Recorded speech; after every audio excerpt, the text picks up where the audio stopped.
how to write the introduction for the research paper. Today's lesson is called Writing a Research Paper, but today we're just going to focus on the introduction.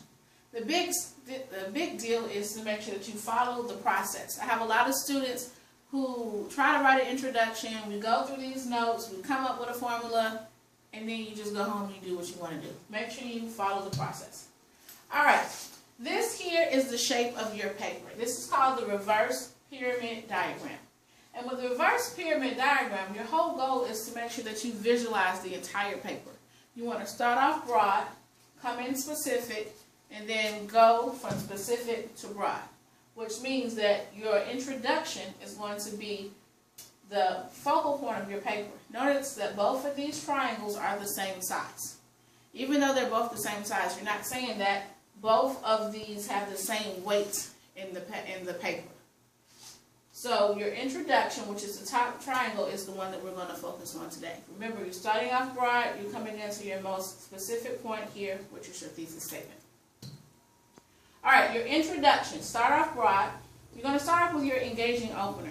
With the engaging opener, there are 4 ways to do your engaging opener. You can start off with a statistic, a direct statement, an anecdote, or a quote. Notice that you cannot use a question.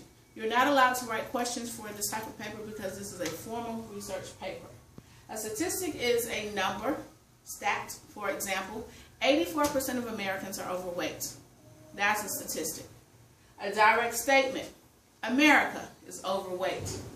An anecdote. You may tell a small story about a person who is struggling with the battle of weight gain. For example, Carrie, a woman who is 84 years old living in Alabama, has constantly struggled with weight gain all of her life. Now she finds herself bedridden because she is weighing a whopping 500 pounds. Okay? That would be a small story. And then a quote. America is too darn big. So says Barack Obama. That would be a quote. So those are the 4 ways that you can engage your reader with the engaging opener. Then you want to have your supporting details. The supporting details actually hold up the engaging opener. And what they do is justify whatever you just said. So if you just said America is overweight, now you've got to prove that to be true. So if you say 84% of Americans are overweight, now what are you going to do? What's the big deal with that? So the supporting details actually build up or hold up your engaging opener. Then you come down to the background information. The background information is anything that the reader needs to know to understand things about your paper. For example, if you're using the term obesity, you might want to define it here.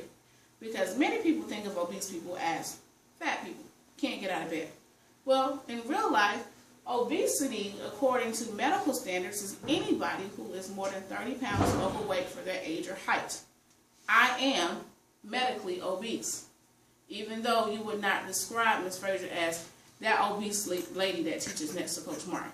Okay? So you want to set a context for the paper so that everyone can kind of understand what you're talking about. The rest of your statements here are going to lead the reader to the thesis, which is giving them more and more things to come to understand your point. Your thesis statement is the most specific part of your paper, and that's where your controlling idea is. Remember, for this paper, it has to be controversial. This here is a sample introduction, and you have one here on your handout. It's the same one, but quickly we'll go through this, and literally it will take a few seconds here. Get my pen together. All right, America is overweight. That's going to be my engaging opener. Kaufman and Keller, well-known surveyors in the medical field, report that 84% of Americans are overweight, and of those 84%, 54% are medically obese. This right here will serve as my not background information, as my supporting details. And they're my supporting details because I just said something so broad like America is overweight. Now I have to prove that to be true. Right here, medical obesity is when an individual is more than 30 pounds over the suggested weight for his height and age. This section here serves as my background information. That's whatever I need to know to understand the terms for the paper.